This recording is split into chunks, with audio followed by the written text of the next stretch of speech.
Assalamualaikum warahmatullahi wabarakatuh. Saya Putri Nurjannah dari Prodi PGMI semester 4 Fakultas Agama Islam di Universitas Pesantren Tinggi Darul Ulum Jombang. Selanjutnya, saya akan membahas materi tentang telaah kurikulum dan pengembangan bahan ajar. Yang pertama, ada pengertian kurikulum. Yang kedua, ada telaah kurikulum bahasa Indonesia.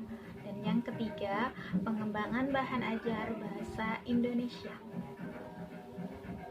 Pengertian kurikulum yaitu perangkat mata pelajaran dan program pendidikan yang diberikan oleh suatu lembaga penyelenggara pendidikan yang berisi rancangan pelajaran yang akan diberikan kepada peserta pelajaran dalam satu periode jenjang pendidikan. Kurikulum mempunyai berbagai arti. Yang pertama, rencana pembelajaran. Yang kedua, pengalaman belajar yang diperoleh mulai dari sekolah. Dan yang ketiga, rencana belajar murid. Nah, selanjutnya ada telaah kurikulum bahasa Indonesia. Telaah artinya mengkaji. Nah, apa saja ya? Yang pertama ada landasan, yang kedua yaitu tujuan, dan yang ketiga ada standar kompetensi. Yang pertama ada landasan. Pentingnya bahasa yaitu 1. Membantu perkembangan kognisi dan sosial emosional anak. Yang kedua, penunjang keberhasilan dalam mempelajari semua bidang studi. Dan yang ketiga, membantu peserta didik mengenal dirinya, budayanya, dan budaya orang lain. Yang keempat, siswa mampu berpartisipasi dalam masyarakat. Yang kedua, ada tujuan belajar. Yang pertama, berkomunikasi secara efektif dan efisien sesuai dengan etika yang berlaku, baik secara lisan maupun tulisan. Yang kedua, menghargai dan bangga menggunakan bahasa Indonesia sebagai bahasa persatuan dan bahasa negara. Yang ketiga, menggunakannya dengan tepat dan kreatif untuk berbagai tujuan, seperti penjualan, presentasi, bisnis, dan lain-lain. Dan yang terakhir, menggunakan bahasa Indonesia untuk meningkatkan wawasan, kemampuan intelektual, serta kematangan emosional dan sosial. Yang ketiga, ada standar kompetensi. Yang pertama, siswa mulai mendengarkan. Yang kedua, siswa mulai berbicara.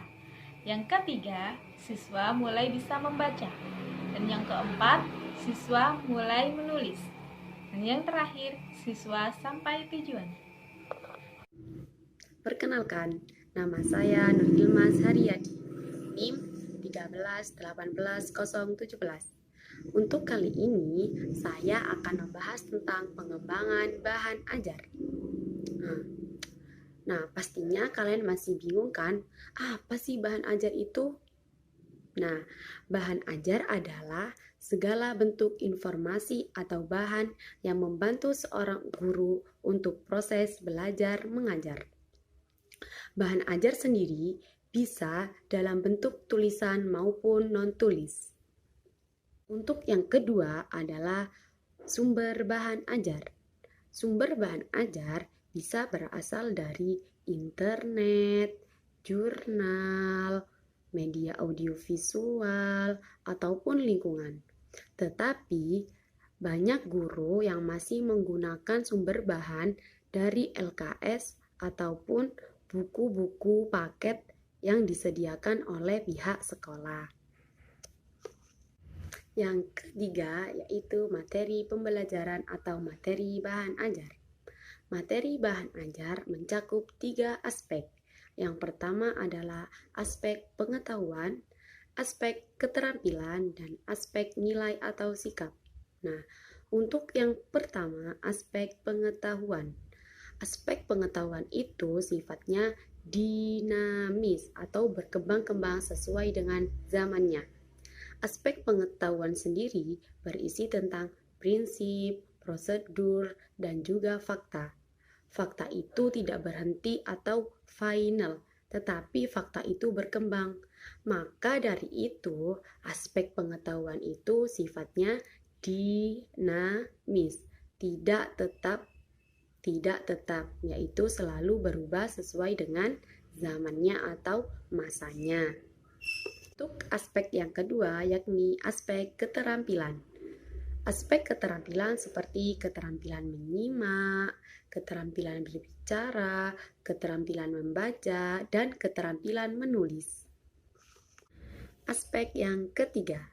Aspek yang ketiga ada aspek nilai dan sikap. Aspek nilai dan sikap adalah perilaku yang telah mempribadi dalam diri seseorang. Aspek nilai sendiri dibagi menjadi dua. Pertama, ada nilai prosedural. Nah, nilai prosedural adalah nilai yang sifatnya umum. Nah, gimana nilai sifatnya umum? Nilai yang sifatnya umum adalah nilai yang mana diakui oleh semua orang. Seperti contohnya nilai kejujuran dan nilai toleransi. Nah, di mana semua orang itu mengakui bahwa kejujuran dan toleransi itu harus ditanamkan pada diri seseorang. Untuk nilai yang kedua, yakni nilai substansi. Nilai substansi adalah nilai yang sudah diajarkan oleh keluarga. Untuk yang keempat, yakni prinsip-prinsip pemilihan bahan ajar. Prinsip-prinsip pemilihan bahan ajar ada 3 aspek. Yang pertama, yakni relevansi atau keterkaitan. Nah, materi yang diajarkan hendaknya ada kaitannya dengan pencapaian standar kompetensi dan kompetensi dasar. Untuk aspek yang kedua yaitu konsistensi. Apa konsistensi itu? Konsistensi adalah keajakan. Jika kompetensi dasar yang harus dikuasai siswa ada 2 macam, maka bahan ajar yang digunakan harus 2 macam pula. Nah, untuk yang terakhir ada prinsip kecukupan. Materi yang diajarkan hendaknya cukup memadai dalam membantu siswa-siswi menguasai standar kompetensi yang diajarkan. Untuk yang keenam ada prasyarat, perbaikan, dan pengayaan. Prasyarat adalah bekal pengetahuan yang diperlukan untuk mempelajari suatu bahan ajar baru. Nah, untuk perbaikan adalah melakukan remedial yang disusun lebih sederhana, lebih rinci, dan diberi banyak penjelasan. Untuk yang terakhir adalah pengayaan. Apa pengayaan? Pengayaan adalah pendalaman atau perluasan materi yang dapat diambil dari buku rujukan lain atau biasanya disediakan modul pengayaan dari pihak sekolah. Nah, kesimpulan dari materi telaah kurikulum dan pengembangan bahan ajar adalah bahwasanya seorang guru adalah mendidik, melatih, dan mengajarkan peserta didik secara profesional sehingga peserta didik dapat mencapai tujuan pembelajaran sesuai dengan kurikulum yang berlaku. Nah, untuk standar kompetensi sebuah kurikulum. Standar kompetensi dari sebuah kurikulum adalah yang pertama, mendengarkan. Peserta didik harus mendengarkan, setelah itu berbicara, membaca, dan menulis. Setelah 4 aspek ini telah dipenuhi, maka nanti peserta didik pasti akan sampai ke tujuan. Menginjak pembahasan yang kedua, yakni telaah kurikulum bahasa Indonesia. Telaah kurikulum bahasa Indonesia terdiri atas beberapa poin. Poin yang pertama, materi pembelajaran yang disederhanakan. Yang kedua, standar isi yang minimal. Yang ketiga, pengembangan diserahkan kepada sekolah yang bersangkutan dan disesuaikan dengan karakteristik sekolah tersebut. Berarti kurikulum itu bebas.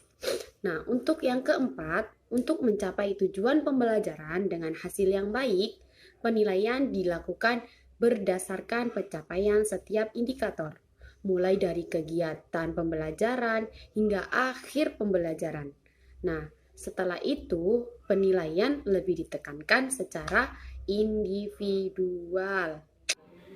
Hanya itu yang dapat kami sampaikan. Kurang lebihnya kami mohon maaf yang sebesar-besarnya. Wassalamualaikum warahmatullahi wabarakatuh.